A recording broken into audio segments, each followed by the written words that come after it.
So in your trainings, in your writings, and actually in the podcast, you talk a lot about understanding the customer, but apparently entrepreneurs in general don't do a very good job at understanding the customer. So can you tell us a little bit about, so why is it that people don't really understand the customer?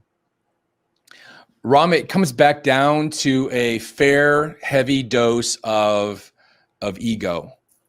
9 times out of 10, the reason that they don't really understand their customer is because they don't really want to listen to what the customer is saying or what the market is saying. Oftentimes they fall in love with their own product or service to the point where they say, well, I can't believe nobody wants to buy this, or why are our sales going downhill?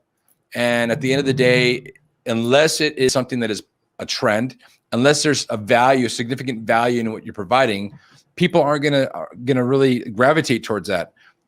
You've probably seen this little toy in my example. This is a Sony Walkman from when I was a 15-year-old. Actually, it's kind of an antique.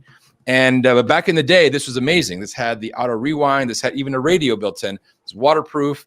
And I always say, if you were to activate all the salespeople in the world, if you had a magic button, you push the magic button, all the salespeople would wake up and you would command them to go sell this. You would get basically no sales.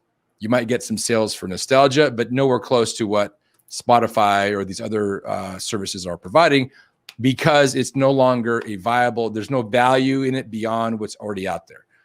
And entrepreneurs, you'd be surprised, or maybe not, of how hell-bent they are on their own, on pushing their own agenda or product or service. Now, there is a balance between really understanding their customer and looking beyond their needs. So Steve Jobs was very well known for this. Or even the example that is used quite commonly regarding Henry Ford.